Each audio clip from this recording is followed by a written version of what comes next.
여보세요? 누구세요? 회장은 매년 죽은 아들의 생일마다 죽은 아들의 번호로 전화를 걸었습니다. 그런데 절대 있을 수 없는 일이 벌어졌습니다. 넌 누구냐? 그 전화를 어떻게 너가 받는 것이냐? 당연히 받을 리 없는 아들의 전화기에서 여자아이의 목소리가 들렸습니다. 회장은 숨이 멎을 것 같았습니다. 아빠 맞죠? 아빠 살아있는 거예요? 그날 한 통의 전화로 멈춰있던 시간이 다시 움직이기 시작했습니다. 과연 한 통의 전화에 무슨 일이 생긴 걸까요? 시청 전에 구독과 좋아요 부탁드리고 여러분이 어디서 시청하고 계신지 댓글로 남겨주시면 인사드리겠습니다. 새벽 5시 30분 태경물산 본사 건물 앞에 검은색 승용차가 멈춰 섰습니다. 차에서 내린 사람은 장태준 회장이었습니다. 65의 나이에도 허리는 곧게 펴져 있었고 회색 정장은 구김 하나 없이 단정했습니다. 경비 아저씨가 고개 숙여 인사했지만 회장은 고개만 살짝 끄덕이고 지나쳤습니다. 로비를 지나는 구두 소리만 공간에 울렸습니다. 딱, 딱, 딱. 규칙적이고 정확한 발걸음이었습니다. 회장은 승강기를 타고 최상층으로 올라갔습니다. 승강기 안에는 회장 혼자였습니다. 층수 표시만 바라봤습니다. 1층, 5층, 10층. 숫자가 올라갈수록 가슴이 조금씩 답답해지는 것 같았습니다. 20층에 도착했습니다. 복도는 아직 불이 켜지지 않아 어두웠습니다. 비상구 표시등의 녹색 불빛만 희미하게 길을 밝히고 있었습니다. 회장은 익숙한 듯 어둠 속을 걸어 사무실로 들어갔습니다. 문을 닫고 안쪽에서 잠갔습니다. 똑 하는 소리가 조용한 사무실에 울렸습니다. 이 소리를 들으면 마음이 조금 진정되곤 했습니다. 책상 앞에 앉은 회장은 한참을 그대로 있었습니다. 창밖으로 서울 시내가 보였습니다. 저 멀리 남산타워의 붉은 불빛도 보였습니다. 회장은 매년 이날, 이 시간에 저 풍경을 봤습니다. 10년째였습니다. 오늘은 아들의 생일이었습니다. 죽은 아들의 생일이었습니다. 회장은 깊게 숨을 들이쉬고 책상 서랍을 열었습니다. 가장 안쪽 칸 서류 뭉치 밑에 숨겨둔 작은 메모지를 꺼냈습니다. 거기엔 전화번호가 적혀 있었습니다. 손으로 쓴 숫자였습니다. 종이 끝이 약간 닳아 있었습니다. 10년 동안 같은 날, 같은 시간에 꺼내본 종이었으니까요. 숫자 옆에는 작은 글씨로 민호라고 적혀 있었습니다. 아들의 이름이었습니다. 이건 자신의 글씨가 아니었습니다. 아들이 마지막으로 남긴 글씨였습니다. 10년 전 집을 나가던 날 식탁 위에 놓고 간 쪽지에 적혀 있던 번호였어요. 아버지, 이 번호로는 연락하지 마세요라는 짧은 문장과 함께요. 하지만 회장은 매년 이 날만큼은 전화를 걸었습니다. 받지 않을 걸 알면서도요. 회장은 유선 전화기 수화기를 들었습니다. 차가운 플라스틱 감촉이 손에 닿았습니다. 메모지에 적힌 번호를 눌렀습니다. 0, 1, 0. 11자리 숫자를 하나하나 정확하게 눌렀습니다. 신호음이 울렸습니다. 뚜루루, 뚜루루. 한 번. 회장은 눈을 감았습니다. 2번. 언제나처럼 받지 않을 것이었습니다. 3번. 10년 동안 단 한 번도 받은 적이 없었습니다. 당연했습니다. 아들은 10년 전에 세상을 떠났으니까요. 회장의 얼굴엔 아무런 표정도 없었습니다. 전화는 받아지지 않을 것이고 신호음만 길게 울리다 끊길 것이었습니다. 언제나 그랬습니다. 이게 회장이 아들에게 할 수 있는 전부였습니다. 그런데 4번째 신호음이 채 끝나기도 전에 여보세요? 전화가 연결됐습니다. 회장의 몸이 굳었습니다. 눈이 번쩍 떠졌습니다. 수화기를 든 손이 미세하게 떨렸습니다. 목소리는 어린아이의 것이었습니다. 여자아이였습니다. 맑고 조심스러운 목소리였어요. 10살쯤 되어 보였습니다. 여보세요? 누구세요? 회장은 입을 열었다가 다물었습니다. 목소리가 나오지 않았습니다. 심장이 빠르게 뛰기 시작했습니다. 아이가 다시 물었습니다. 아빠세요? 그 짧은 질문에 회장의 입술이 파르르 떨렸습니다. 아빠. 누군가 자신의 아들을 아빠라고 부르고 있었습니다. 자신의 아들이 누군가의 아빠였습니다. 회장이 간신히 입을 열려는 순간이었습니다. 뚝. 전화가 끊어졌습니다. 신호음도 없이 그냥 끊어졌습니다. 배터리가 나간 것 같았습니다. 회장은 수화기를 귀에 댄 채 그대로 얼어붙어 있었습니다. 5초, 10초가 지났습니다. 수화기에서는 삐나는 기계음만 들렸습니다. 그제야 회장은 천천히 수화기를 내렸습니다. 손이 떨렸습니다. 10년 동안 한 번도 떨지 않던 손이 떨리고 있었습니다. 손가락 끝이 파르르 떨렸습니다. 회장은 책상이 물병을 집으려 했지만 손이 말을 듣지 않았습니다. 두 손으로 겨우 물병을 들어 컵에 물을 따랐습니다. 물이 컵 밖으로 조금 튀었습니다. 물 한 잔을 마시는데 30초가 걸렸습니다. 여보세요? 아빠세요? 어린아이의 목소리가 계속 귓가에 맴돌았습니다. 회장은 전화기 통화 기록을 확인했습니다. 발신 4초. 분명했습니다. 꿈이 아니었습니다. 10년 만에 전화가 연결됐습니다. 아이의 목소리로. 회장은 다시 통화 기록을 봤습니다. 또 봤습니다. 4초. 겨우 4초였지만 분명 연결됐습니다. 회장의 머릿속이 복잡해졌습니다. 죽은 아들의 전화번호로 어린아이가 전화를 받았습니다. 그 아이는 아빠를 찾고 있었습니다. 설마. 회장은 휴대전화를 꺼냈습니다. 비서 윤성호의 번호를 눌렀습니다. 두 번의 신호음 만에 전화가 받아졌습니다. 네, 회장님. 목소리엔 잠기가 남아 있었습니다. 시계를 보니 새벽 6시 반이었습니다. 지금 당장 회사로 와. 네. 지금이요? 무슨 10분 안에.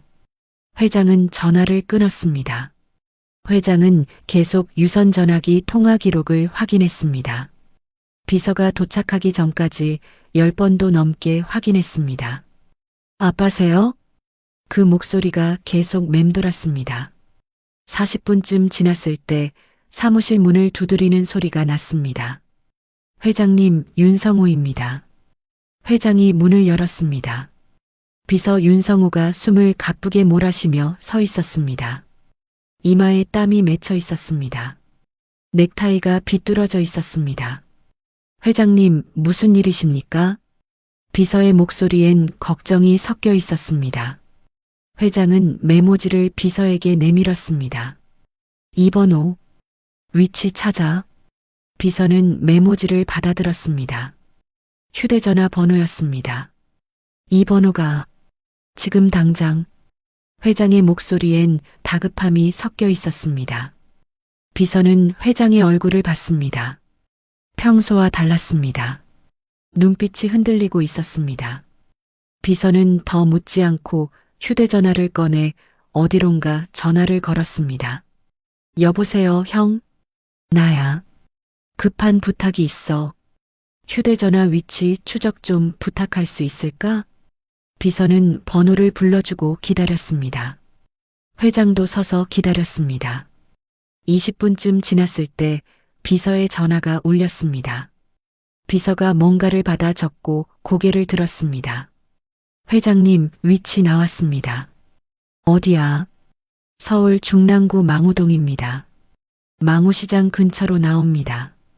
회장은 대답 없이 재킷을 들었습니다. 회장님, 그런데 거기가 어떤 곳인지. 차 준비해. 회장은 사무실을 나섰습니다. 지하 주차장으로 내려가는 승강기 안은 조용했습니다. 비서는 회장의 옆 얼굴을 봤습니다. 평소처럼 무표정했지만 턱선이 더 굳어 있었습니다. 주먹을 꽉 쥐고 있었습니다. 주차장에 도착했습니다. 기사가 대기하고 있었습니다. 회장과 비서가 뒷좌석에 탔습니다. 망우시장으로. 비서가 말했습니다. 기사는 내비게이션에 주소를 입력했습니다. 예상 시간은 45분이었습니다. 차가 출발했습니다. 회장은 창밖만 바라봤습니다. 한강을 지나고 고층 건물들을 지나고 점점 좁은 골목길로 접어들었습니다. 화려한 빌딩들이 사라지고 낮은 건물들이 나타났습니다. 비서가 조심스럽게 물었습니다. 회장님, 혹시 무슨 일이 됐어? 회장은 짧게 대답했습니다. 비서는 더 묻지 않았습니다. 차는 계속 달렸습니다. 도로가 좁아졌습니다. 양옆으로 오래된 상가들이 보였습니다. 페인트가 벗겨진 벽, 녹슨 간판들이 눈에 들어왔습니다. 40분쯤 지나 차가 멈췄습니다. 재래시장 입구였습니다. 낡은 간판에 망우시장이라고 쓰여 있었습니다. 회장은 차에서 내렸습니다. 아침 공기가 차가웠습니다. 시장에서 생선 굽는 냄새가 났습니다. 김치찌개 끓는 냄새도 섞여 있었습니다. 회장은 시장 입구를 바라봤습니다. 좁은 골목 안쪽으로 사람들이 오가고 있었습니다. 10년 만에 연결된 전화. 아빠세요? 라고 물었던 아이. 그 아이가 이 골목 어딘가에 있었습니다. 회장은 천천히 걸음을 옮겼습니다. 비서가 뒤따랐습니다. 시장 안으로 들어가는 회장의 뒷모습이 골목 안으로 사라졌습니다. 망우시장 안은 좁았습니다. 양쪽으로 좌판들이 빼곡히 늘어서 있었습니다. 생선 파는 아주머니, 채소 파는 할머니, 떡볶이 장사하는 아저씨, 사람들 사이를 지나가는 것도 쉽지 않았습니다. 회장은 천천히 골목 안쪽으로 걸어갔습니다. 비서 윤성호가 뒤따랐습니다. 구두 밑창에 물기가 묻었습니다. 바닥이 젖어 있었습니다. 이쪽입니다, 회장님. 비서가 앞장섰습니다. 휴대전화를 보며 길을 찾았습니다. 시장 안쪽, 더 좁은 골목으로 들어섰습니다. 생선 굽는 냄새가 더 진했습니다. 회장의 얼굴이 굳었습니다. 평생 이런 곳에 와본 적이 없었습니다. 정장 입은 사람이 드문 곳이었습니다. 지나가는 사람들이 회장을 힐끗힐끗 쳐다봤습니다. 골목 끝에 낡은 건물이 나타났습니다. 3층짜리 건물이었습니다. 벽에 페인트가 여기저기 벗겨져 있었습니다. 1층에는 철물점이 있었습니다. 저 건물 3층입니다. 비서가 말했습니다. 건물 옆으로 좁은 계단이 있었습니다. 바깥 계단이었습니다. 철제 계단이라 발을 디딜 때마다 삐걱거렸습니다. 회장이 계단을 올라가기 시작했습니다. 비서가 뒤따랐습니다. 계단 난간에 녹이 슬어 있었습니다. 벽엔 곰팡이 얼룩이 보였습니다. 페인트가 벗겨진 자국도 여러 군데였습니다. 2층까지 올라왔습니다. 복도가 나왔습니다. 복도도 좁았습니다. 양옆으로 문이 몇 개 보였습니다. 복도 끝까지 가야 했습니다. 회장은 멈추지 않고 걸어갔습니다. 구두 소리가 복도에 울렸습니다. 어디선가 텔레비전 소리가 들렸습니다. 아이 우는 소리도 들렸습니다. 3층 계단을 또 올랐습니다. 숨이 조금 찼습니다. 회장은 걸음을 멈추지 않았습니다. 3층 복도에 도착했습니다. 더 좁았습니다. 형광등 하나가 깜빡거리고 있었습니다. 복도 끝 가장 안쪽에 문이 하나 보였습니다. 회장이 그 문 앞에 섰습니다. 비서도 옆에 섰습니다. 문은 낡았습니다. 나무 문이었습니다. 페인트가 군데군데 벗겨져 있었습니다. 문 아래 틈으로 희미한 불빛이 새어나왔습니다. 안에 사람이 있는 것 같았습니다. 회장은 문을 바라봤습니다. 손을 들어 문을 두드리려다 멈췄습니다. 손이 공중에 멈춰 있었습니다. 비서가 조심스럽게 말했습니다. 제가 할까요? 회장은 고개를 저었습니다. 그리고 천천히 문을 두드렸습니다. 똑똑똑. 안에서 소리가 났습니다. 작은 속삭임이었습니다. 두 사람이 이야기하는 것 같았습니다. 아이들 목소리였습니다. 누구야? 모르겠어. 문 열어볼까? 안 돼. 이모 아니면 열지 마. 속삭이는 소리가 들렸습니다. 회장은 다시 문을 두드렸습니다. 똑똑. 안이 조용해졌습니다. 아무 소리도 들리지 않았습니다. 회장은 기다렸습니다. 1분쯤 지났을까요? 문은 열리지 않았습니다. 비서가 문 쪽으로 다가가 말했습니다. 안녕하세요. 혹시 이 집 전화번호가 010으로 시작하나요? 안에서 또 속삭임이 들렸습니다. 언니, 저 아저씨들 뭐래? 조용히 해. 모르는 사람이야. 잠시 후 문이 조금 열렸습니다. 아주 조금만 열렸습니다. 문틈으로 얼굴 하나가 보였습니다. 여자아이였습니다. 10살쯤 되어 보였습니다. 짧은 머리에 똘망똘망한 눈을 가진 아이였습니다. 누구세요? 아이가 물었습니다. 목소리는 경계하는 투였습니다. 회장은 아이를 봤습니다. 그 순간 숨이 멎는 것 같았습니다. 아이의 눈. 그 눈을 회장은 알고 있었습니다. 아들의 눈이었습니다. 죽은 아들 민호의 눈과 똑같았습니다. 회장은 말을 잃었습니다. 그냥 아이를 바라봤습니다. 문이 조금 더 열렸습니다. 뒤에 또 다른 아이가 보였습니다. 첫 번째 아이와 똑같이 생긴 아이였습니다. 쌍둥이였습니다. 두 아이가 나란히 서서 회장을 쳐다봤습니다. 똑같은 얼굴, 똑같은 눈이었습니다. 비서가 말했습니다. 저희는 혹시 이 전화번호 아시는지 여쭤보러 왔습니다. 비서가 메모지를 꺼냈습니다. 왼쪽 아이, 언니로 보이는 아이가 메모지를 봤습니다. 눈빛이 변했습니다. 그거 우리 아빠 전화번호예요. 아이가 작게 말했습니다. 회장의 가슴이 철렁 내려앉았습니다. 아빠 전화번호라고요? 비서가 물었습니다. 네. 근데 아빠는 안 계세요. 그리고 아저씨들 누구세요? 왜 우리 아빠 전화번호를 알아요? 언니 아이가 물었습니다. 목소리가 더 경계하는 투로 바뀌었습니다. 동생 아이가 언니 뒤에 바짝 붙어 섰습니다. 우리는 비서가 말을 꺼내려는데 언니 아이가 문을 닫으려 했습니다. 싫어요. 모르는 사람이랑 얘기하지 말래요. 이모가 그랬어요. 잠깐만요.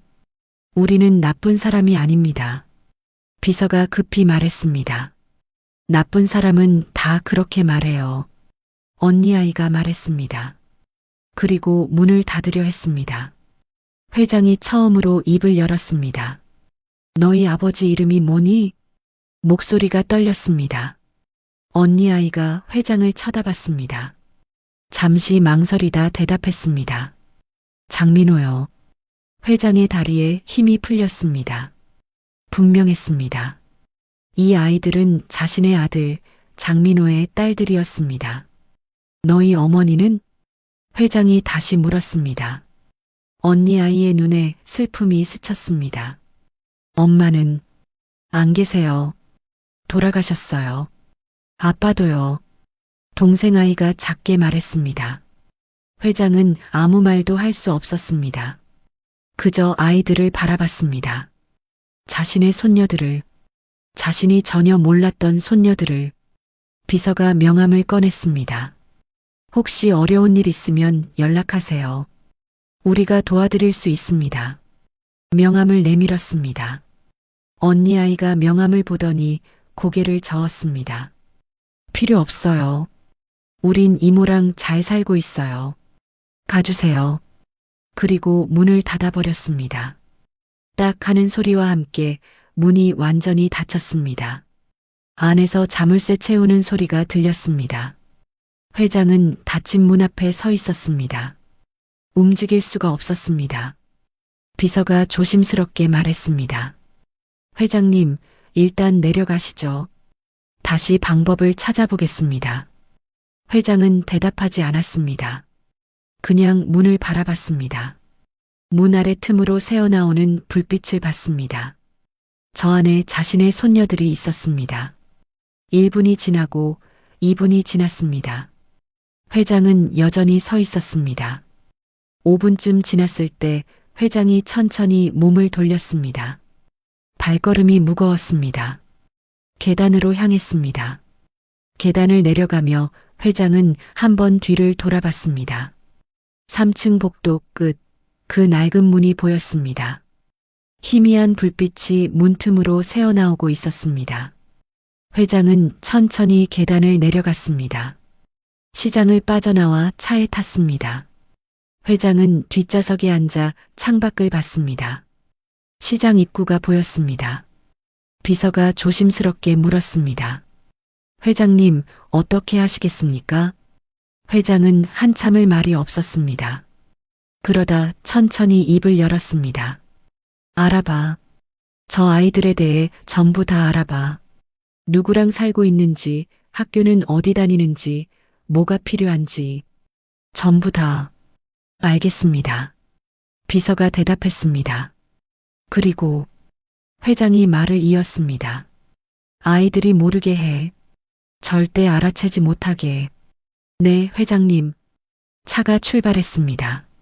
하지만 회장의 눈은 계속 시장 쪽을 향하고 있었습니다. 자신의 손녀들, 죽은 아들이 남긴 아이들, 그 아이들이 저 낡은 건물 3층에서 살고 있었습니다. 회장의 주먹이 천천히 쥐어졌습니다. 차는 회사로 돌아가지 않았습니다. 회장이 집으로 가라고 했습니다. 말없이 창밖만 보는 회장을 비서는 그냥 지켜봤습니다. 집에 도착한 회장은 서재로 들어갔습니다. 문을 닫았습니다. 저녁 식사도 거르겠다고 했습니다. 비서 윤성우는 회사로 돌아왔습니다. 사무실에 앉아 생각했습니다. 회장님의 손녀라니 아무도 몰랐던 아이들이었습니다. 비서는 컴퓨터를 켰습니다. 일단 공식 기록부터 확인해야 했습니다. 다음 날 아침 비서는 중랑구청으로 향했습니다. 주민등록 담당 부서였습니다. 아는 사람이 있었습니다. 대학 동기였습니다. 윤 선배, 오랜만이에요. 그래, 잘 지냈어? 부탁이 하나 있어서. 비서는 조심스럽게 아이들의 정보를 물었습니다. 이름은 장서연, 장서윤. 쌍둥이 자매였습니다. 아, 이 아이들. 법적 보호자가 이모로 되어 있네요. 김미경. 동기가 화면을 보며 말했습니다. 부모님은요? 아버지 장민호, 10년 전 사망. 어머니 김지은, 3년 전 해외 사망 처리되어 있어요. 비서는 메모했습니다. 어머니가 3년 전에 돌아가셨습니다. 그럼 아이들은 3년 동안 이모와 살았다는 뜻이었습니다. 주소지가 망우동이네요. 이모랑 같은 주소인가요? 아니요. 이모 김미경은 주소가 따로 있어요. 성북구로 되어 있네요. 비서는 고개를 끄덕였습니다. 같이 살지 않는다는 뜻이었습니다. 구청을 나온 비서는 학교로 향했습니다. 망우초등학교, 아이들이 다니는 학교였습니다. 교무실에 들어갔습니다. 담임 선생님을 만나고 싶다고 했습니다. 사정을 간단히 설명했습니다. 친척인데 아이들 형편이 어떤지 알고 싶다고요. 3학년 1반 담임 선생님이 나왔습니다. 30대 중반쯤 되어 보이는 여자 선생님이었습니다. 서연이, 서윤이 친척분이시라고요? 네, 그렇습니다. 아이들이 집에서 연락이 없어서 걱정했어요. 혹시 보호자분이신가요? 선생님의 목소리에 걱정이 묻어났습니다. 아니, 그건 아니고 형편이 어떤지 여쭤보려고요. 아이들이 좀 힘들어 보여요.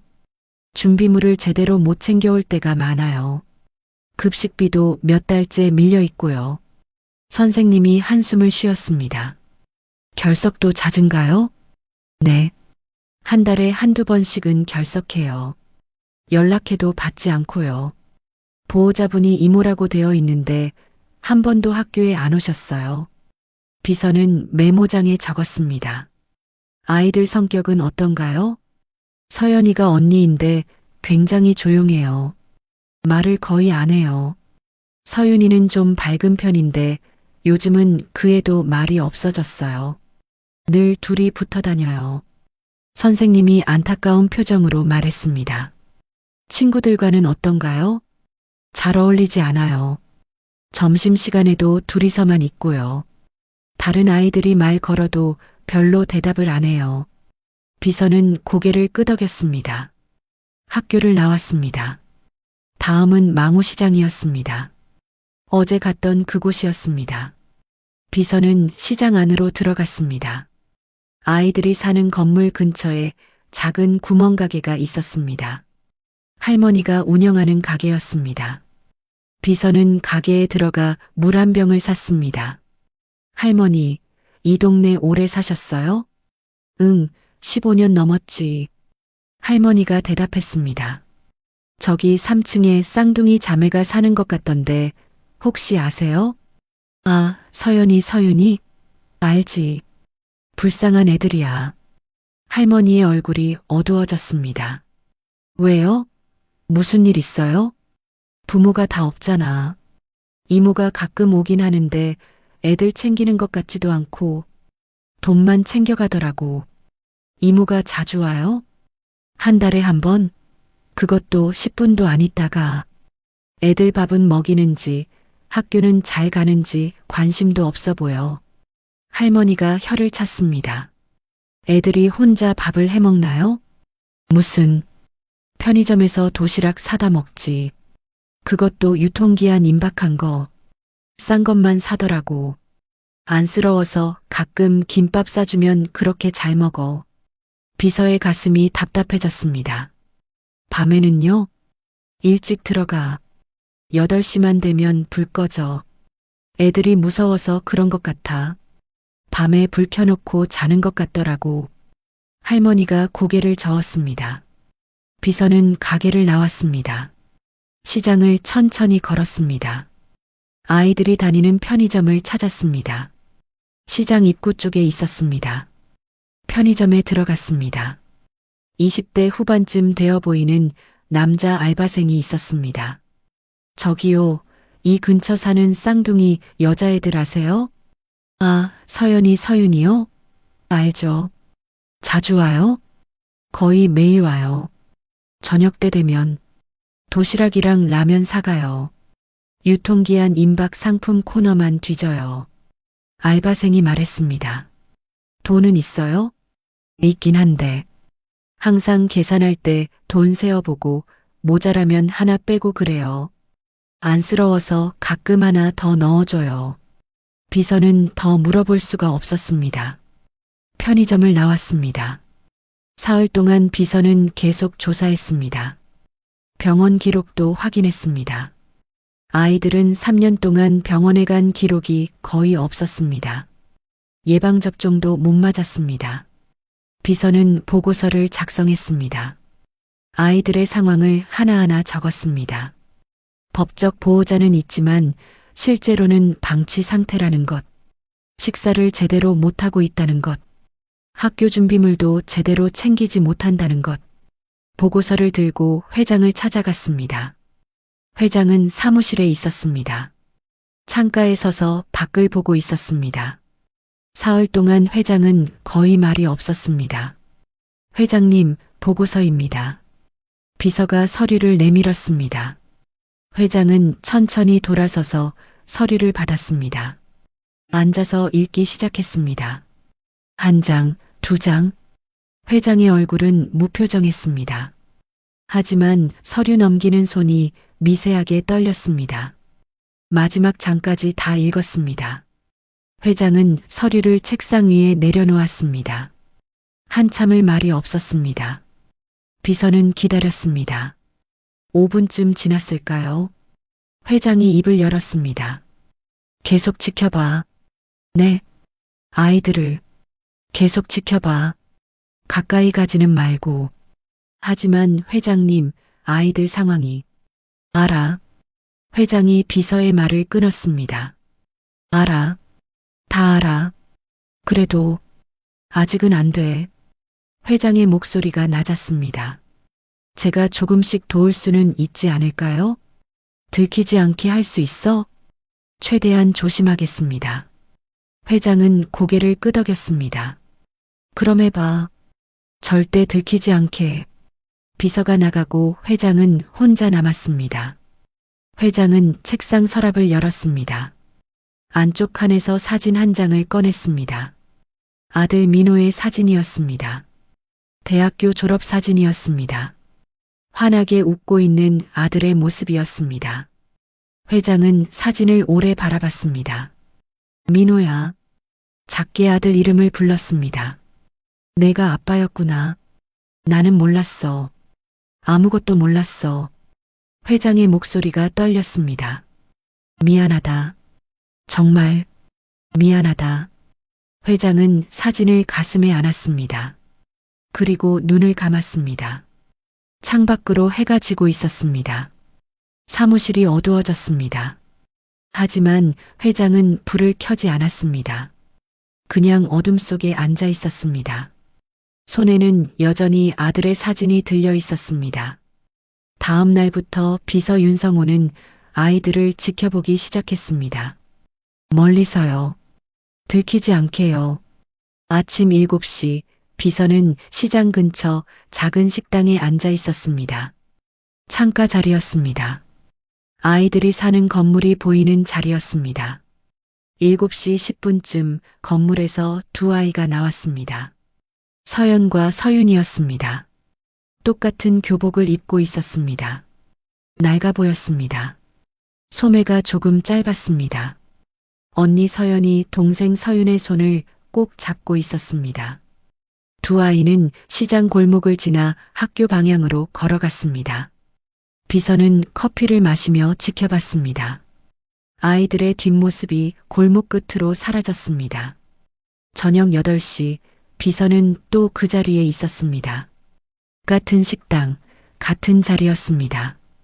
8시 10분쯤 아이들이 돌아왔습니다. 역시 손을 잡고 있었습니다. 서연이 가방을 메고 있었습니다. 서윤의 가방도 함께요. 두 개를 다 메고 있었습니다. 아이들은 편의점으로 들어갔습니다.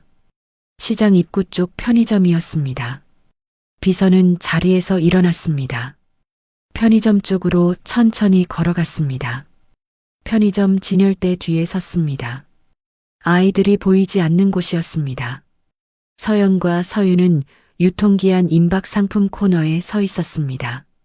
도시락들을 하나하나 집어들고 날짜를 확인했습니다. 언니, 이거 내일까지야. 서윤이 작게 말했습니다. 그럼 그거 2개 사자. 오늘 저녁이랑 내일 아침. 서연이 대답했습니다. 아이들은 도시락 2개를 집었습니다. 그리고 라면도 2개 집었습니다. 계산대로 갔습니다. 2,800원입니다. 알바생이 말했습니다. 서연이 주머니에서 동전들을 꺼냈습니다. 손바닥 위에 올려놓고 세기 시작했습니다. 100원짜리, 500원짜리. 천천히 세었습니다. 2,000, 600원. 서연이 작게 말했습니다. 200원 모자라네. 알바생이 말했습니다. 서연이 라면 하나를 다시 내려놓았습니다. 그럼 이거 빼주세요. 잠깐만. 그냥 가져가. 알바생이 라면을 다시 봉투에 넣어줬습니다. 안 돼요. 돈 없어요. 괜찮아. 그냥 가져가. 안 돼요. 우린 공짜로 받는 거 싫어요. 서연의 목소리가 단호했습니다. 알바생은 난처한 표정을 지었습니다. 결국 라면을 빼고 계산했습니다. 아이들은 봉투를 들고 편의점을 나갔습니다. 비서는 뒤따라 나왔습니다. 멀찍이 떨어져서요. 아이들은 건물로 들어갔습니다. 삐걱거리는 계단을 올라갔습니다. 비서는 건물 밖에서 위를 올려다봤습니다. 3층 창문에 불빛이 들어왔습니다.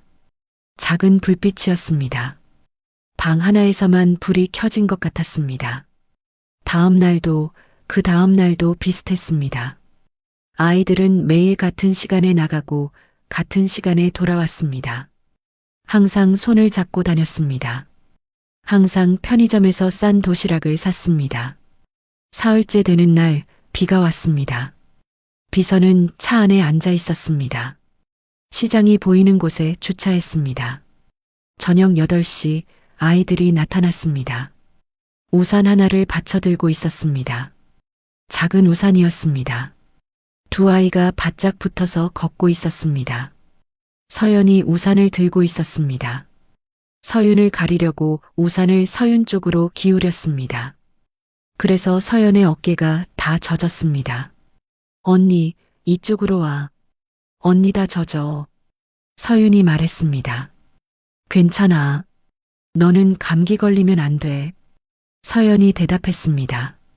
비서는 차 안에서 그 모습을 봤습니다. 가슴이 답답했습니다. 나흘째 되는 날 학교가 일찍 끝났는지 아이들이 오후 4시쯤 나타났습니다. 시장 골목에 앉았습니다. 건물 계단 밑이었습니다. 서연이 가방에서 공책을 꺼냈습니다. 숙제를 하기 시작했습니다. 서윤도 옆에 앉아 공책을 폈습니다. 두 아이는 계단에 나란히 앉아 숙제를 했습니다. 지나가는 사람들이 많았습니다. 시끄러웠습니다. 하지만 아이들은 신경 쓰지 않는 것 같았습니다. 익숙한 모습이었습니다. 1시간쯤 지나 서윤이 고개를 들었습니다. 언니, 이 문제 모르겠어. 어디? 보자. 서연이 동생 공책을 봤습니다. 연필로 뭔가를 적어 설명해 줬습니다. 서윤이 고개를 끄덕였습니다. 비서는 멀리서 그 모습을 봤습니다. 10살짜리 아이들이었습니다. 누군가 돌봐줘야 할 나이였습니다. 하지만 아이들은 서로만 의지하고 있었습니다. 그날 저녁 특별한 일이 있었습니다.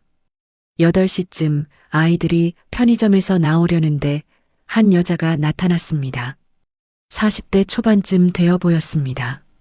화장이 진했습니다. 하이힐을 신고 있었습니다.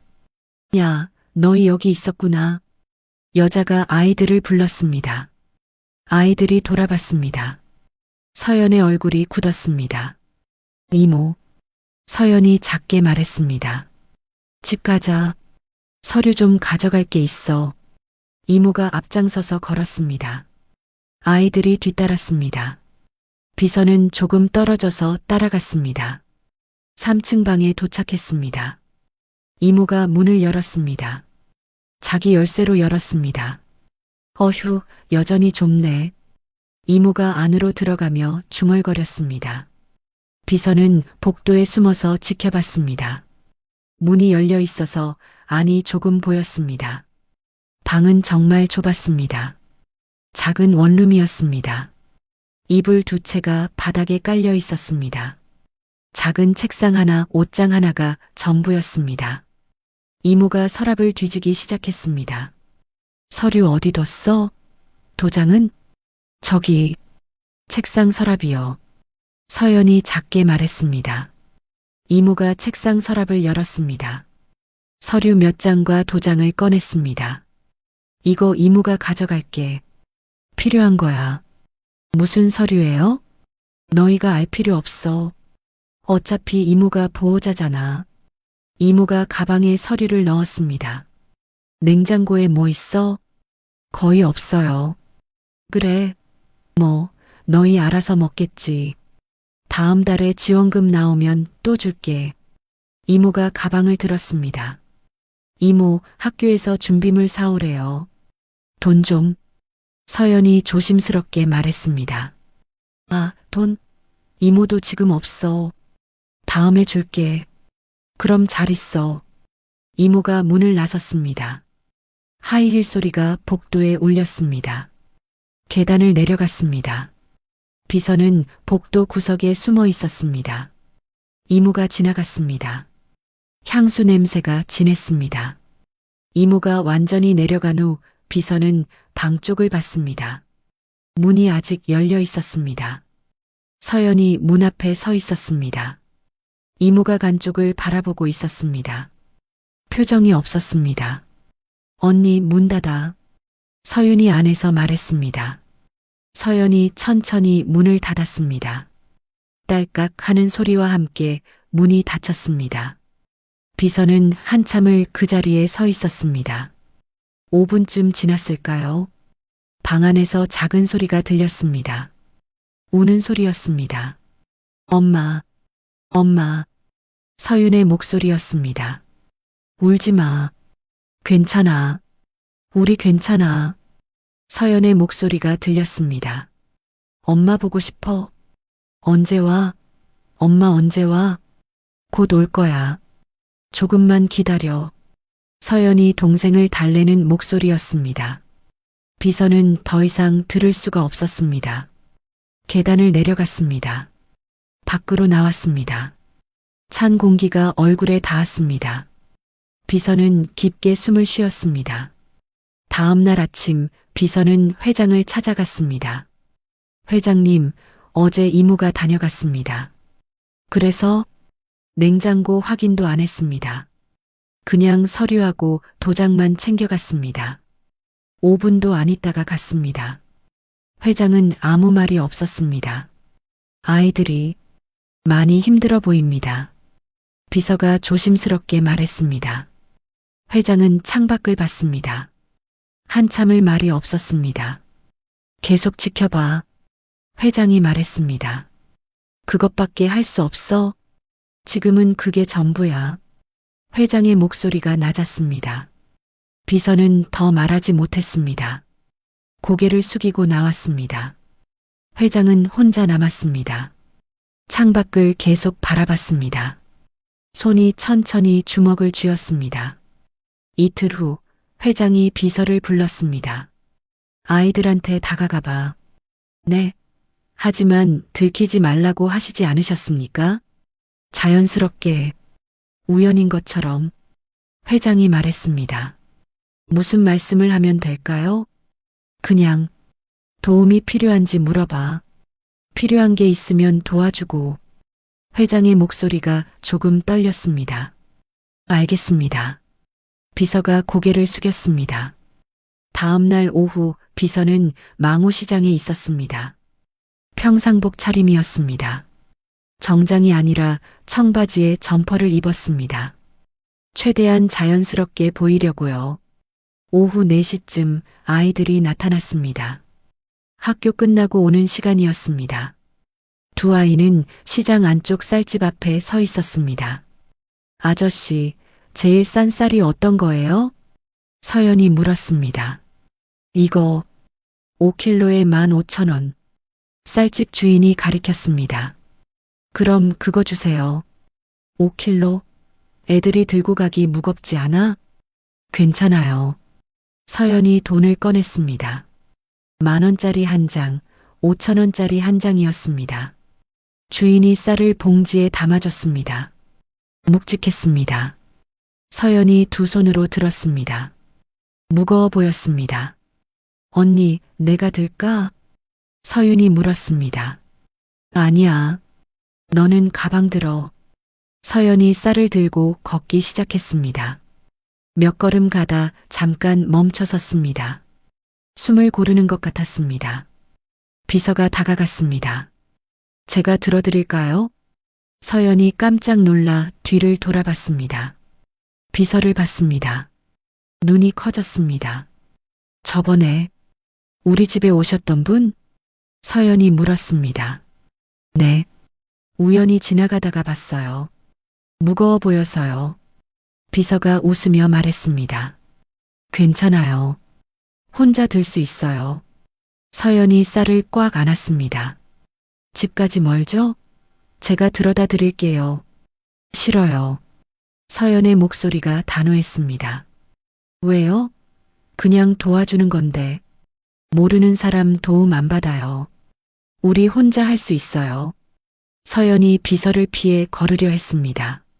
하지만 쌀이 너무 무거웠습니다. 비틀거렸습니다. 언니. 서윤이 언니를 붙잡았습니다. 비서가 쌀을 받아들었습니다. 일단 놓으세요. 위험해요. 놔주세요. 서연이 소리쳤습니다. 시장 사람들이 쳐다봤습니다. 비서는 난처했습니다. 무거운 걸 혼자 들고 가면 다쳐요. 집 앞까지만 들어다 드릴게요. 싫다고요. 서연이 쌀을 빼앗으려 했습니다. 비서는 어쩔 수 없이 쌀을 내려놓았습니다. 서연이 다시 쌀을 들었습니다. 이번엔 서윤이도 같이 들었습니다. 두 아이가 함께 무거운 쌀을 들고 걸었습니다. 비서는 그 모습을 바라봤습니다. 가슴이 아팠습니다. 비서는 포기하지 않았습니다. 다른 방법을 생각했습니다. 다음 날 비서는 과일 가게에서 사과를 샀습니다. 작은 봉지였습니다. 사과 4개가 들어 있었습니다. 저녁 때 아이들이 편의점에서 나왔습니다. 역시 도시락을 들고 있었습니다. 비서가 우연히 마주친 것처럼 다가갔습니다. 아, 안녕하세요. 비서가 인사했습니다. 서연이 비서를 봤습니다. 표정이 굳었습니다. 서윤을 자기 뒤로 숨겼습니다. 저기, 어제는 미안했어요. 그냥 도와주려던 건데. 비서가 말했습니다. 서연은 대답하지 않았습니다. 그냥 비서를 경계하는 눈으로 쳐다봤습니다. 이거 사과인데 받으세요. 집에 너무 많아서요. 비서가 봉지를 내밀었습니다. 필요 없어요. 서연이 고개를 저었습니다. 그냥 버릴 건데 받아주시면 안 될까요? 우린 구걸 안 해요. 서연이 차갑게 말했습니다. 구걸이 아니라 됐어요. 가주세요. 서연이 서윤의 손을 잡고 돌아섰습니다. 비서는 그 자리에 서 있었습니다. 아이들이 멀어졌습니다. 서윤이 한번 뒤를 돌아봤습니다. 비서와 눈이 마주쳤습니다. 서윤이 재빨리 고개를 돌렸습니다. 언니 뒤에 바짝 붙어 걸었습니다. 비서는 손에 든 사과 봉지를 내려다봤습니다. 한숨이 나왔습니다. 사무실로 돌아온 비서는 회장에게 보고했습니다. 아이들이 경계가 심합니다. 아무것도 받으려 하지 않습니다. 그렇구나. 회장이 고개를 끄덕였습니다. 어떻게 하면 좋을까요? 천천히 해. 급하게 하면 안 돼. 회장이 말했습니다. 시간이 얼마나 걸릴지 모릅니다. 괜찮아. 기다릴 수 있어. 회장의 목소리는 조용했습니다. 다음 날부터 비서는 전략을 바꿨습니다. 다가가지 않기로 했습니다. 그냥 있기로 했습니다. 매일 저녁 같은 시간에 시장 근처에 나타났습니다. 시장 입구 쪽 벤치에 앉았습니다. 휴대전화를 보는 척 했습니다. 아이들이 지나갔습니다. 비서를 봤습니다. 하지만 비서는 아이들을 쳐다보지 않았습니다. 그냥 휴대전화만 봤습니다. 이틀째 같은 자리에 있었습니다. 아이들이 또 지나갔습니다. 이번엔 서윤이 비서를 힐끗 봤습니다. 언니, 저 아저씨 또 있어. 서윤이 작게 말했습니다. 신경 쓰지 마. 서연이 대답했습니다. 사흘째도 나흘째도 비서는 같은 자리에 있었습니다. 말을 걸지 않았습니다.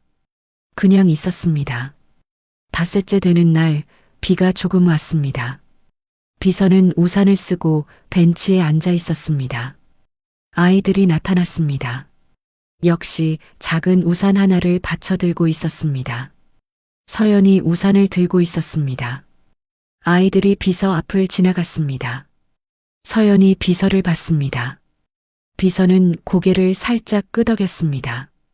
인사였습니다. 서연은 대답하지 않았습니다. 하지만 걸음을 멈추지도 않았습니다. 그냥 지나갔습니다.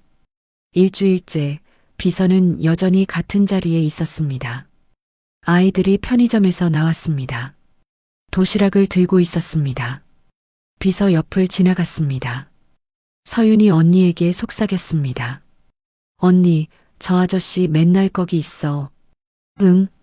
왜 있는 거야? 모르겠어. 서연이 대답했습니다. 나쁜 사람 아닐까? 모르겠어. 그냥 신경 쓰지 마. 하지만 서연도 궁금한 것 같았습니다. 한 번 더 뒤를 돌아봤습니다. 비서는 여전히 벤치에 앉아 휴대전화를 보고 있었습니다. 열흘째 되는 날이었습니다. 비서는 같은 자리에 앉아 있었습니다. 아이들이 나타났습니다. 이번엔 편의점에 들어가지 않았습니다. 비서 앞을 지나갔습니다. 서연이 걸음을 멈췄습니다. 비서를 봤습니다. 비서가 고개를 들었습니다. 왜 자꾸 여기 와요? 서연이 물었습니다. 저요? 그냥 이 근처가 좋아서요. 비서가 대답했습니다. 우릴 왜 쳐다봐요? 쳐다본 적 없는데요. 거짓말. 맨날 우리 지나갈 때 있잖아요. 서연의 목소리가 날카로웠습니다. 비서는 잠시 말이 없었습니다. 그러다 말했습니다. 미안해요. 불편하게 해서 그냥 혹시 도움이 필요하실까봐 그랬어요. 우린 도움 필요 없어요. 알아요. 그래도 혹시 모르잖아요. 명함 드릴게요. 정말 급한 일 생기면 연락하세요. 비서가 명함을 꺼내 서연에게 내밀었습니다. 서연은 받지 않았습니다. 한참을 명함을 쳐다봤습니다. 서윤이 언니 옷을 잡아당겼습니다. 언니 가자. 서연이 명함을 받았습니다. 찢지도 않고 버리지도 않았습니다. 주머니에 넣었습니다. 다시는 우리 앞에 나타나지 마세요. 서연이 말하고 돌아섰습니다. 비서는 그 모습을 봤습니다. 아이들이 골목 안으로 사라졌습니다. 비서는 벤치에 앉아 한숨을 쉬었습니다. 하지만 포기하지 않았습니다. 다음 날도 같은 자리에 있었습니다. 아이들이 지나갔습니다. 서연이 비서를 봤습니다. 인상을 찌푸렸습니다. 하지만 아무 말 하지 않았습니다. 그냥 지나갔습니다. 조금씩이었습니다. 아주 조금씩 아이들이 비서에게 익숙해지고 있었습니다. 2주가 지났습니다. 비서는 여전히 같은 자리에 나타났습니다. 아이들도 이제 비서를 보고 놀라지 않았습니다. 그냥 지나갔습니다. 어느 날 저녁 하늘이 어두웠습니다. 비가 올 것 같았습니다. 비서는 차 안에 앉아 있었습니다. 시장이 보이는 곳이었습니다. 6시쯤 빗방울이 떨어지기 시작했습니다. 금방 굵어졌습니다. 세차게 쏟아졌습니다. 7시가 되었습니다. 8시가 되었습니다. 아이들이 나타나지 않았습니다. 8시 반쯤 시장 골목에서 두 아이가 나타났습니다. 우산이 없었습니다. 비를 그냥 맞으며 걸어오고 있었습니다. 서연과 서윤이었습니다. 두 아이 모두 흠뻑 젖어 있었습니다. 머리카락에서 물이 뚝뚝 떨어졌습니다. 교복도 다 젖었습니다. 서연이 서윤의 손을 꼭 잡고 걸었습니다. 서윤이 재채기를 했습니다. 비서가 차에서 내렸습니다. 뒷좌석에서 우산 2개를 꺼냈습니다. 아이들 쪽으로 뛰어갔습니다. 잠깐만요. 비서가 불렀습니다. 아이들이 멈춰섰습니다. 서연이 비서를 봤습니다. 우산 없어요? 이거 쓰세요. 비서가 우산 2개를 내밀었습니다. 괜찮아요. 서연이 고개를 저었습니다. 이미 다 젖었잖아요. 더 맞으면 감기 걸려요. 됐어요. 서연이 다시 걸으려 했습니다. 서윤이 또 재채기를 했습니다. 몸을 떨었습니다. 제발이요. 동생분 아파 보여요. 비서가 간절하게 말했습니다. 서연이 멈춰 섰습니다. 동생을 봤습니다. 서윤의 얼굴이 창백했습니다. 입술이 파래 보였습니다. 서연이 망설였습니다. 한참을 망설이다 우산을 받았습니다. 빌리는 거예요. 다음에 꼭 돌려줄게요. 서연이 작게 말했습니다. 괜찮아요. 그냥 쓰세요. 아니에요. 빌리는 거예요. 서연의 목소리가 단호했습니다. 비서는 고개를 끄덕였습니다. 알겠어요. 그럼 빌려드릴게요. 서연이 우산 2개를 받았습니다. 하나는 자기가 펼쳤습니다. 다른 하나를 동생에게 줬습니다. 고맙습니다. 서윤이 작게 말했습니다. 처음으로 비서에게 한 말이었습니다. 비서는 놀랐습니다. 웃음이 나왔습니다. 천만에요. 아이들이 우산을 쓰고 걸어갔습니다. 비서는 그 뒷모습을 봤습니다. 비를 맞고 서 있었지만 기분이 좋았습니다. 다음 날 저녁 비서는 같은 자리에 있었습니다. 아이들이 나타났습니다. 서연이 손에 우산 2개를 들고 있었습니다. 비닐봉지에 쌓여 있었습니다. 아저씨, 서연이 비서를 불렀습니다. 비서가 일어났습니다. 우산 돌려드려요. 서연이 우산을 내밀었습니다. 비서가 우산을 받았습니다. 깨끗했습니다. 물기 하나 없었습니다. 꼼꼼하게 말린 것 같았습니다. 고맙습니다. 서윤이 다시 말했습니다. 이번엔 목소리가 조금 컸습니다. 아니에요. 도움이 됐다니 다행이에요. 비서가 웃었습니다. 서연은 아무 말 없이 돌아서려 했습니다. 잠깐만요. 비서가 불렀습니다. 서연이 돌아봤습니다. 이거 드릴 거 있는데요. 비서가 차로 갔습니다. 트렁크를 열었습니다. 봉지 하나를 꺼냈습니다. 붕어빵이에요. 방금 샀는데 너무 많이 샀어요. 드실래요? 따뜻한 김이 봉지에서 올라왔습니다. 붕어빵 냄새가 났습니다. 서연이 망설였습니다. 안 받으시면 버릴 건데요. 아까워요. 비서가 말했습니다. 서윤이 붕어빵 봉지를 쳐다봤습니다. 침을 꿀꺽 삼켰습니다. 서연이 그 모습을 봤습니다. 한숨을 쉬었습니다. 감사합니다.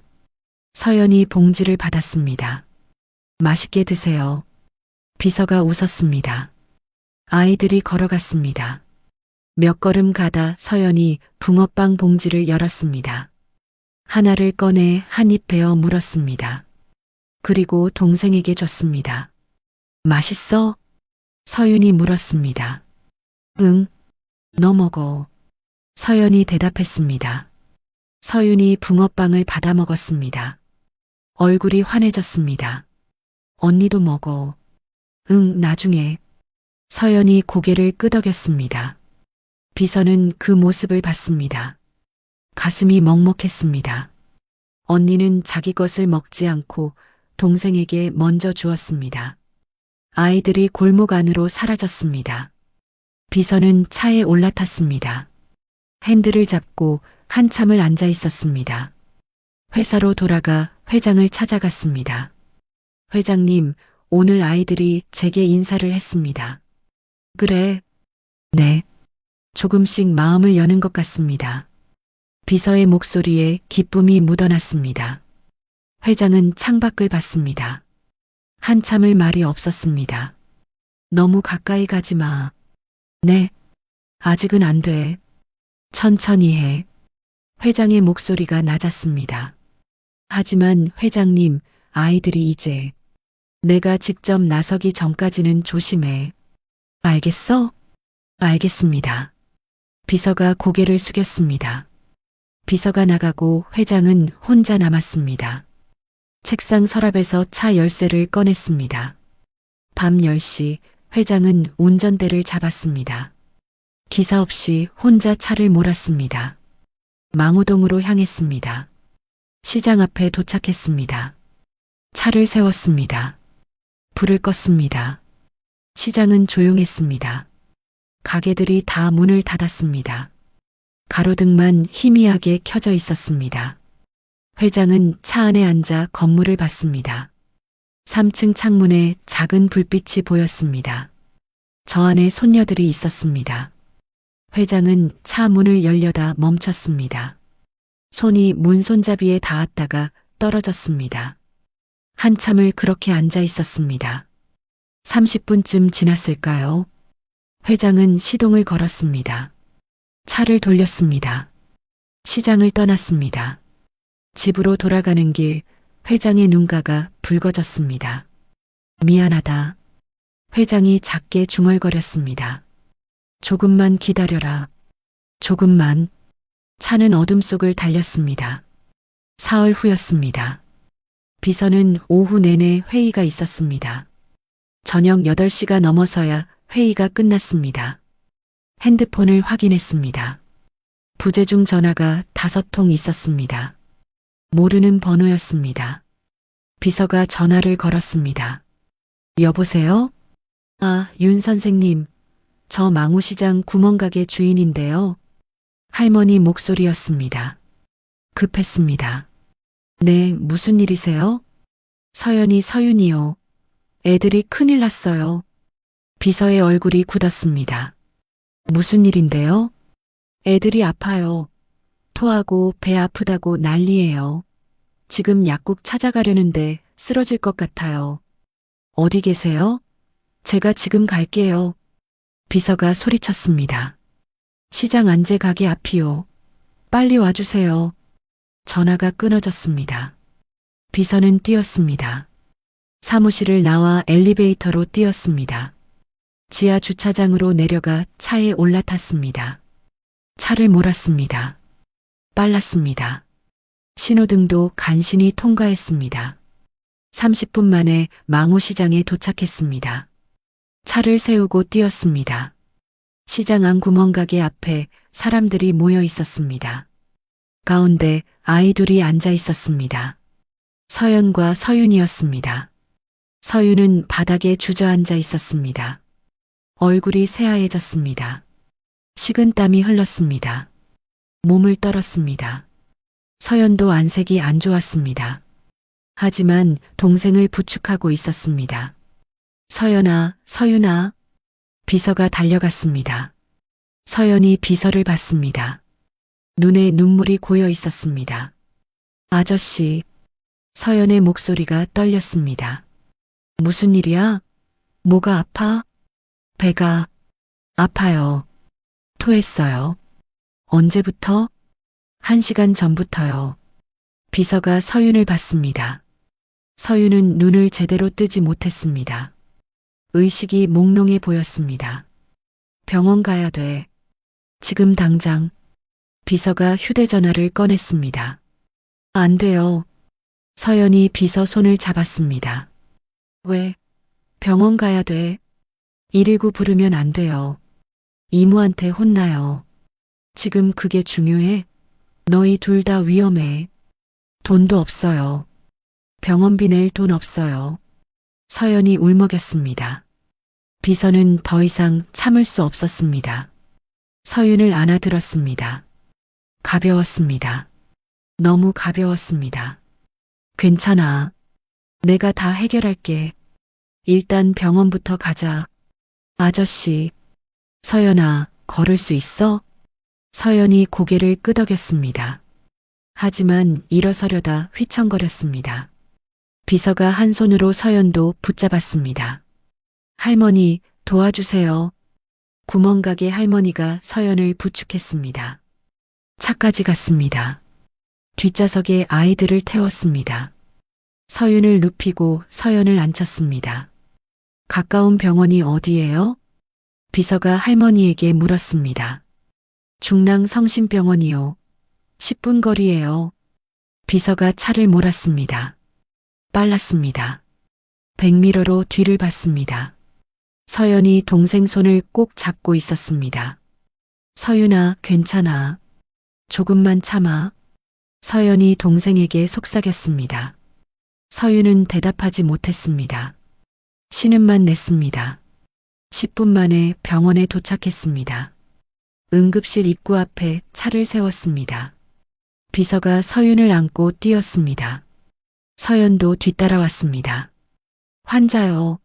식중독 같아요. 간호사들이 달려왔습니다. 침대를 가져왔습니다. 서윤을 침대에 눕혔습니다. 이 아이도요. 비서가 서연을 가리켰습니다. 서연도 침대에 앉혔습니다. 의사가 왔습니다. 아이들을 진찰했습니다. 식중독이 많네요. 뭘 먹었어요? 모르겠어요. 집에서 먹은 것 같은데. 비서가 대답했습니다. 얼마나 심하게 토했어요? 여러 번요. 1시간 동안요. 서연이 작게 대답했습니다. 링거부터 놓읍시다. 탈수가 심해요. 간호사들이 움직였습니다. 서윤과 서연의 팔에 링거 바늘을 꽂았습니다. 서윤이 울음을 터뜨렸습니다. 아파요. 엄마. 괜찮아, 괜찮아. 금방 나아질 거야. 간호사가 달랬습니다. 서연은 울지 않았습니다. 이를 악물고 참았습니다. 하지만 눈물이 흘렀습니다. 의사가 비서에게 말했습니다. 조금만 늦었으면 큰일 날 뻔했어요. 잘 데려오셨어요. 비서는 가슴이 철렁했습니다. 지금은 괜찮은 건가요? 링거 맞으면 나아질 거예요. 하루 이틀 입원해야 할 것 같은데요. 알겠습니다. 입원시켜주세요. 비서가 고개를 끄덕였습니다. 의사가 나갔습니다. 간호사들도 하나둘 나갔습니다. 응급실 침대에 아이 둘이 나란히 누워 있었습니다. 링거를 맞고 있었습니다. 서윤은 눈을 감았습니다. 숨을 몰아쉬었습니다. 서연은 동생 쪽을 봤습니다. 동생 손을 잡았습니다. 서윤아, 괜찮아? 응. 언니도 아파? 나는 괜찮아. 거짓말이었습니다. 서연도 얼굴이 창백했습니다. 비서는 두 아이를 봤습니다. 가슴이 먹먹했습니다. 휴대전화를 꺼냈습니다. 회장에게 전화를 걸었습니다. 회장님, 무슨 일이야? 병원입니다. 당장 오셔야 합니다. 뭐? 회장의 목소리가 떨렸습니다. 아이들이 식중독에 걸렸습니다. 지금 응급실에 있습니다. 어느 병원이야? 중랑성심병원 응급실입니다. 지금 간다. 전화가 끊어졌습니다.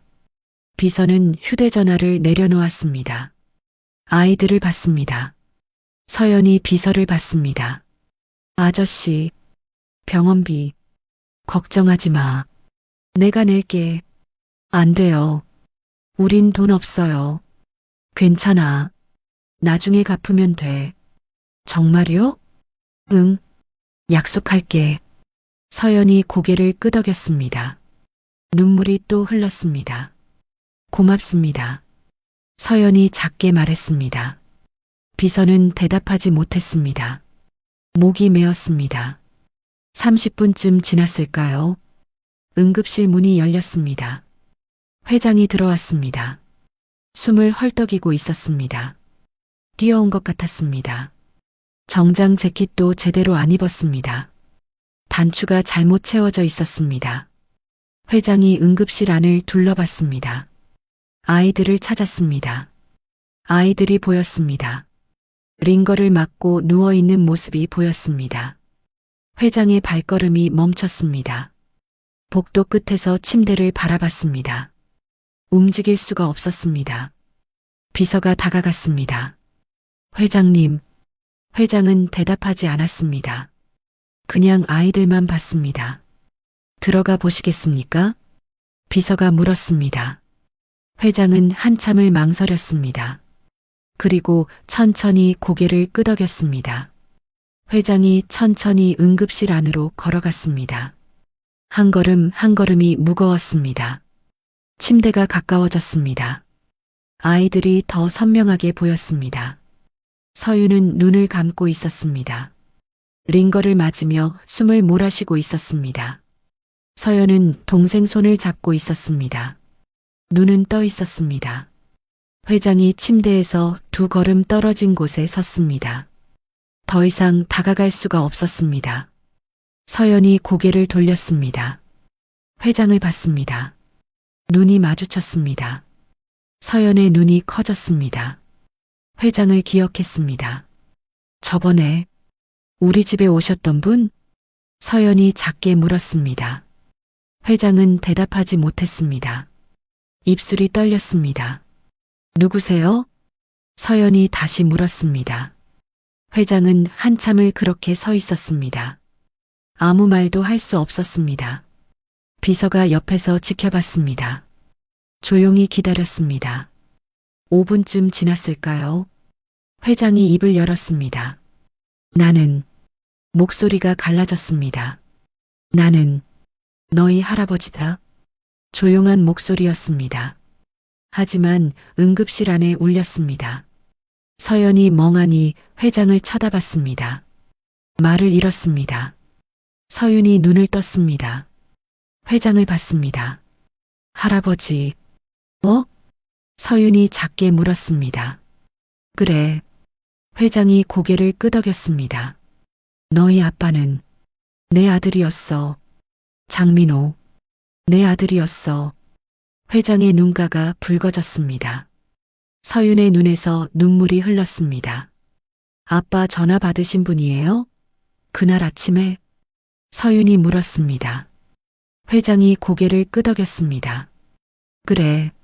내가 전화했어. 너희 아빠 생일날. 아빠 생일이 언제예요? 10월 15일. 서윤이 더 울었습니다. 맞아요. 아빠 생일. 우리 그날 전화 켜놨어요.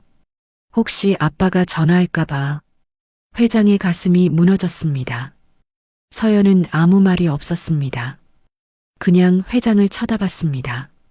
표정이 없었습니다. 왜 이제 나타나셨어요? 서연이 차갑게 물었습니다. 회장은 대답하지 못했습니다. 우리 힘들 때는 어디 계셨어요? 엄마 돌아가시고 이모한테 맡겨지고 혼자 살 때는요? 서연의 목소리가 떨렸습니다. 왜 그때는 안 오셨어요? 왜 이제 와요? 회장은 고개를 숙였습니다.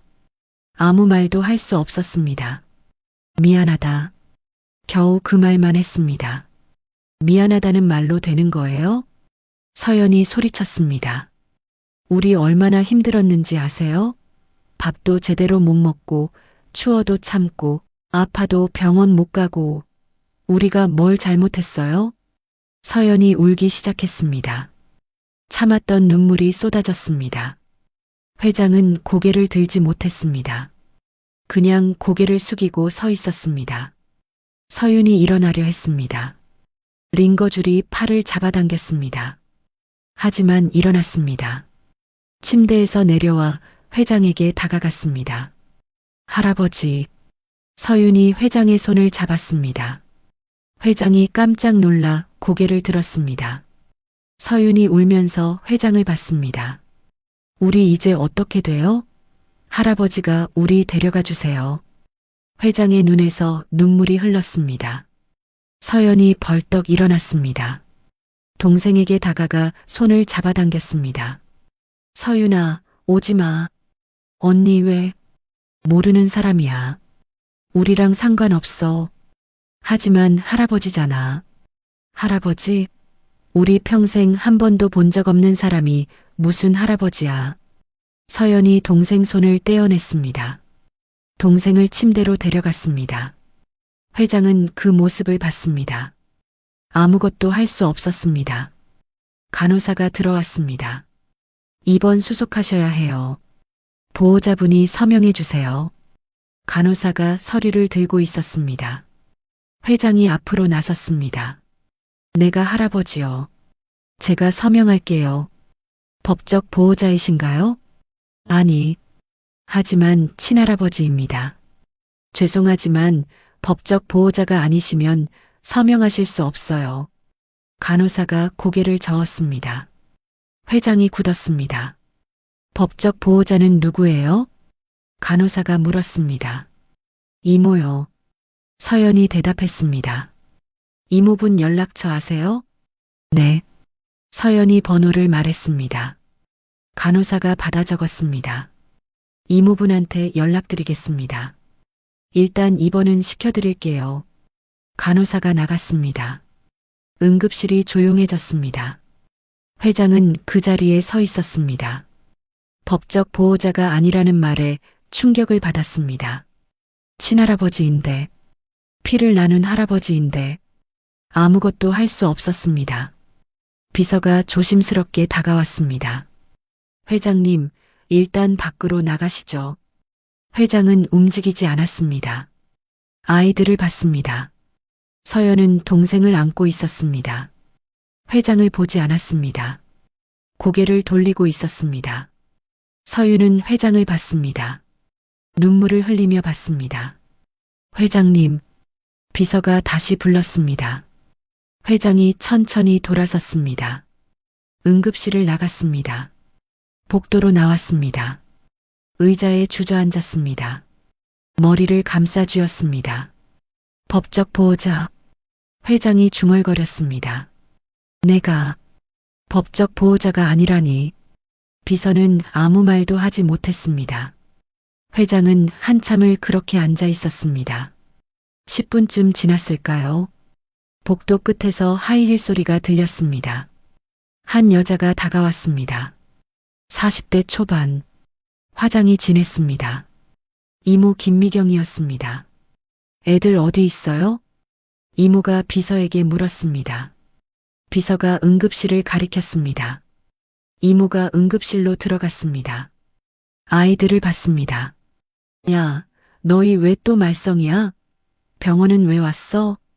이모의 목소리가 짜증 섞여 있었습니다. 식중독 걸렸어요. 서연이 작게 대답했습니다. 식중독? 뭘 잘못 먹었길래? 이모가 놓고 간 반찬이요. 이모의 얼굴이 굳었습니다. 그게 언제 반찬인데? 내가 언제 놓고 갔어? 일주일 전이요. 상했어요. 에이, 그럴 리가. 너희가 잘못 보관한 거 아니야? 이모가 손사래를 쳤습니다. 복도에서 회장이 그 대화를 들었습니다. 손이 주먹을 쥐었습니다. 비서가 회장을 봤습니다. 회장의 얼굴이 굳어 있었습니다. 간호사가 이모에게 다가갔습니다. 보호자분이시죠? 여기 서명 부탁드립니다. 이모가 서류를 받았습니다. 대충 보고 서명했습니다. 입원비는 얼마예요? 간호사가 금액을 말했습니다. 뭐, 그렇게 비싸요? 하루만 입원시키면 안 돼요? 아이들 상태가 안 좋아서 이틀은 있어야 해요. 에휴, 돈만 들어가네. 이모가 투덜거렸습니다. 회장이 일어났습니다. 응급실로 들어갔습니다. 입원비는 제가 내겠습니다. 회장이 말했습니다. 이모가 회장을 봤습니다. 누구세요? 저는 아이들 친척입니다. 회장이 대답했습니다. 아니다. 이모가 회장을 위아래로 훑어봤습니다. 비싼 정장이 눈에 들어왔습니다. 아, 그래요? 그럼 부탁드릴게요. 전 바빠서 이만. 이모가 가방을 들었습니다. 잠깐만요. 회장이 이모를 불렀습니다. 네. 아이들 보호자시죠? 네, 이모예요. 같이 사시나요? 아니요. 따로 살아요. 그럼 누가 아이들을 돌보나요? 애들이 알아서 하죠. 다 컸잖아요. 이모가 대수롭지 않게 말했습니다. 회장의 주먹이 더 세게 쥐어졌습니다. 10살 아이들이 혼자 산다고요? 별일 없어요. 한 달에 한 번씩 가서 챙겨주는 걸요. 회장은 더 이상 참을 수 없었습니다. 당신이 보호자 자격이 있어요? 뭐라고요? 이모의 얼굴이 굳었습니다. 아이들을 방치해 놓고 보호자라고 할 수 있어요? 당신 누군데 나한테 이래요? 법적으로 내가 보호자예요. 이모가 소리쳤습니다. 복도에 사람들이 쳐다봤습니다. 회장과 이모가 마주 섰습니다. 긴장감이 흘렀습니다. 법적으로 보호자라고요? 회장이 다시 물었습니다. 그럼요. 법원에서 인정받은 보호자예요. 이모가 당당하게 말했습니다. 그럼 증명해 보세요. 당신이 할아버지라는 것도요. 회장은 잠시 말이 없었습니다. 그리고 천천히 말했습니다. DNA 검사하시죠. 내가 친할아버지라는 걸 증명할게요. 마음대로 하세요. 하지만 친할아버지라고 해도 소용없어요. 법적 보호자는 저예요. 이모가 비웃었습니다. 응급실 안에서 서연이 모든 걸 듣고 있었습니다. 얼굴이 창백했습니다. 언니, 저 사람들 왜 싸워? 서윤이 작게 물었습니다. 우리 때문이야. 서연이 대답했습니다. 우리가 짐이야. 아무도 우리 안 오네. 서연의 목소리가 떨렸습니다. 이모가 응급실로 들어왔습니다. 아이들에게 다가왔습니다. 너희 내일 퇴원하면 집으로 가. 알았지? 네. 서연이 작게 대답했습니다.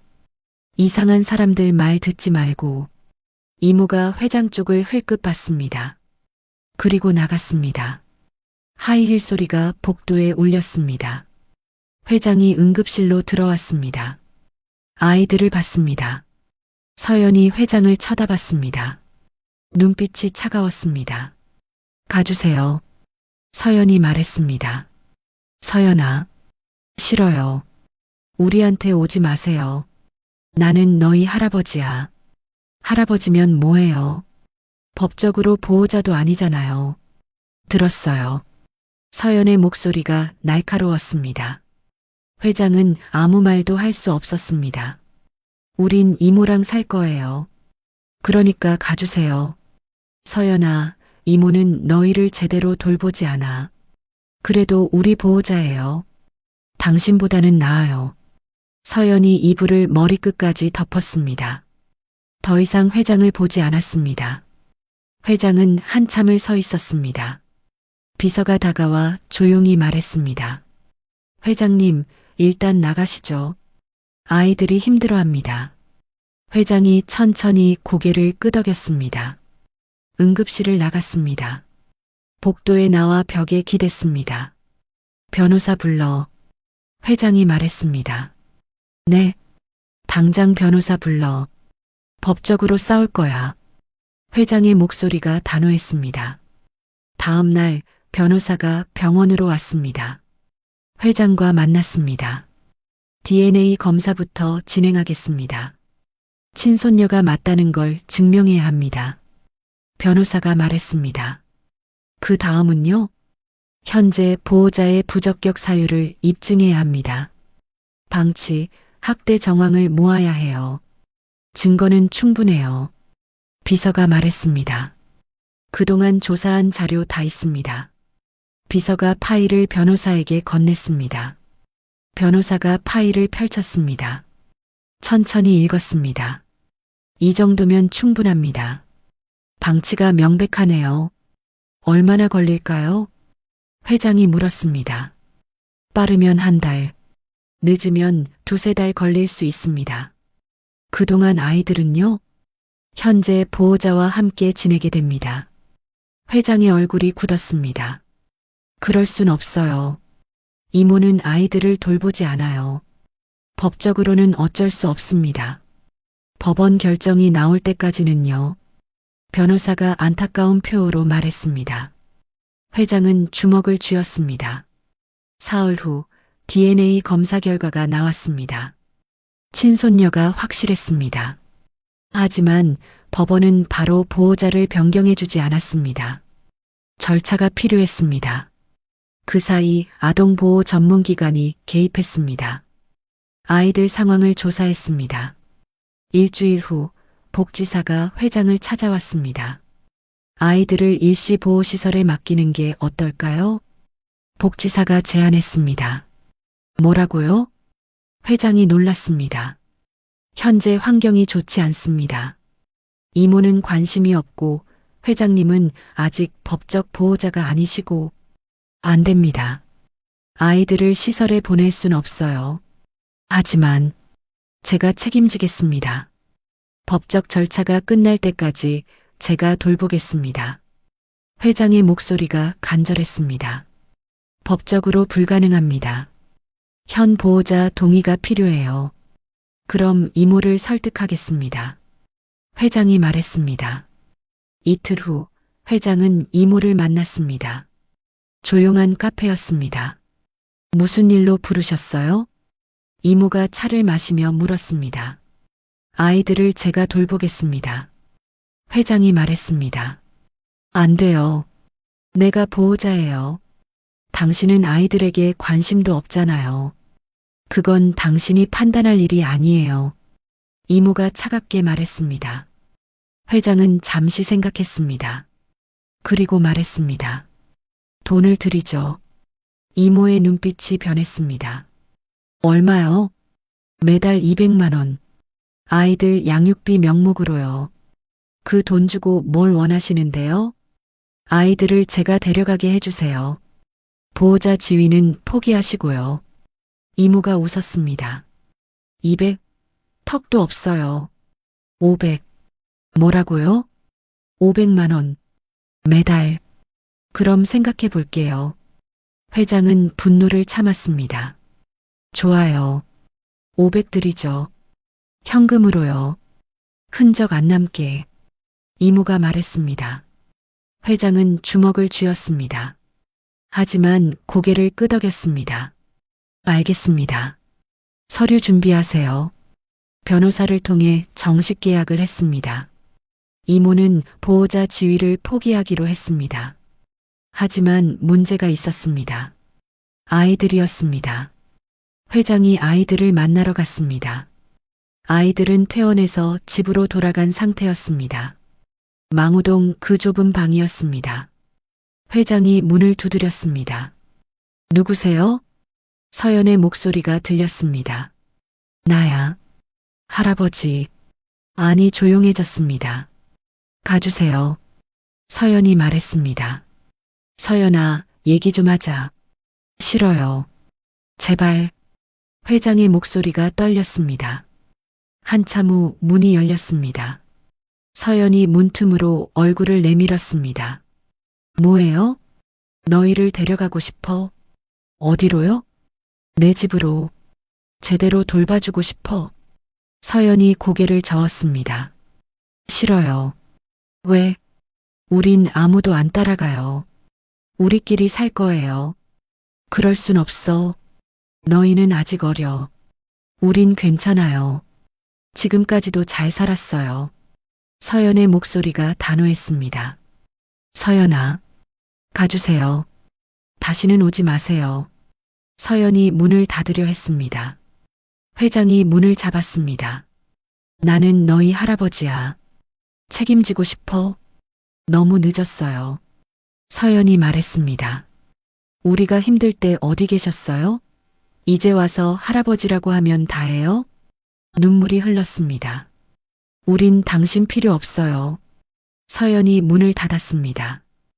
회장은 닫힌 문 앞에 섰습니다. 안에서 서윤이 우는 소리가 들렸습니다. 언니, 할아버지 착한 사람 같은데. 안 돼. 우리 또 버려질 거야. 서연의 목소리도 울먹였습니다. 회장은 그 대화를 들었습니다. 가슴이 찢어지는 것 같았습니다. 천천히 계단을 내려갔습니다. 밖으로 나왔습니다. 비서가 기다리고 있었습니다. 회장님, 법원 절차 진행해. 끝까지 갈 거야. 회장이 말했습니다. 내가 책임지겠어. 끝까지. 회장의 눈빛이 단단했습니다. 한 달이 지났습니다. 법원에서 결정이 났습니다. 이모 김미경은 보호자 부적격 판정을 받았습니다. 방치와 학대 정황이 명백했습니다. 회장 장태준에게 친권자 지위가 부여됐습니다. 정식으로 아이들의 보호자가 됐습니다. 이사하는 날이었습니다. 회장이 직접 망우동으로 왔습니다. 비서와 함께였습니다. 3층 방 앞에 섰습니다. 문을 두드렸습니다. 서연이 문을 열었습니다. 표정이 없었습니다. 짐 다 쌌니? 회장이 물었습니다. 네. 서연이 짧게 대답했습니다. 방 안으로 들어갔습니다. 짐은 많지 않았습니다. 박스 하나가 전부였습니다. 서윤이 구석에 앉아 있었습니다. 무언가를 품에 안고 있었습니다. 서윤아, 뭘 들고 있니? 회장이 물었습니다. 서윤이 조심스럽게 보여줬습니다. 오래된 휴대전화였습니다. 아빠 전화기예요. 이건 제가 들고 갈 거예요. 서윤이 작게 말했습니다. 회장의 가슴이 뭉클했습니다. 그래. 내가 들고 가거라. 비서가 박스를 들었습니다. 무겁지 않았습니다. 10살 아이 둘의 짐치곤 너무 가벼웠습니다. 계단을 내려갔습니다. 차에 탔습니다. 아이들은 뒷좌석에 앉았습니다. 창밖만 봤습니다. 말이 없었습니다. 차가 출발했습니다. 망우동을 떠났습니다. 40분쯤 걸렸습니다. 강남 쪽이었습니다. 큰 아파트 단지였습니다. 차가 지하 주차장으로 들어갔습니다. 엘리베이터를 탔습니다. 15층으로 올라갔습니다. 현관문이 열렸습니다. 넓은 거실이 나타났습니다. 아이들이 멈춰 섰습니다. 집이 너무 컸습니다. 들어와. 회장이 말했습니다. 아이들이 조심스럽게 들어왔습니다. 신발을 벗었습니다. 너희 방은 저쪽이야. 회장이 복도를 가리켰습니다. 방문을 열었습니다. 넓은 방이었습니다.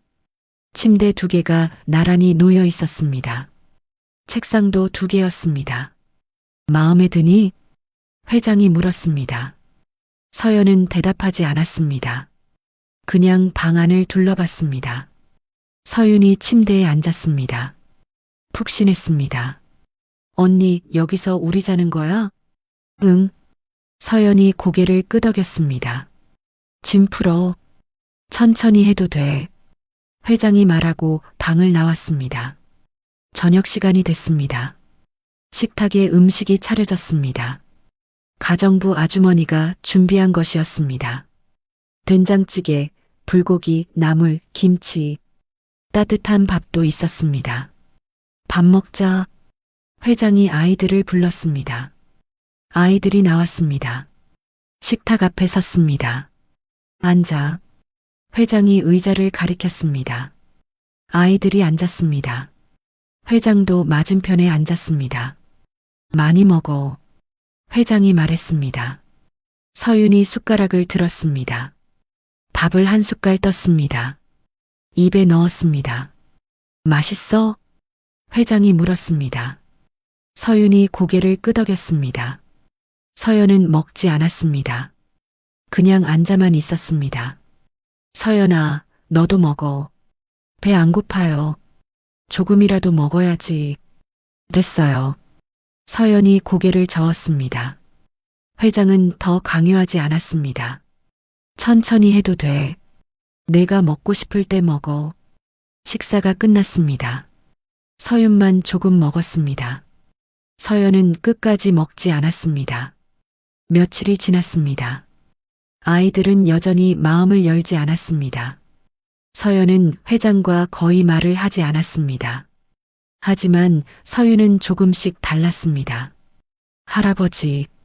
어느 날 저녁 서윤이 처음으로 회장을 불렀습니다. 회장이 놀라 돌아봤습니다. 응? 고맙습니다. 서윤이 작게 말했습니다. 회장의 눈가가 뜨거워졌습니다. 아니야. 내가 고마워. 일주일이 지났습니다. 회장은 매일 아침 아이들을 챙겼습니다. 학교 갈 준비를 시켰습니다.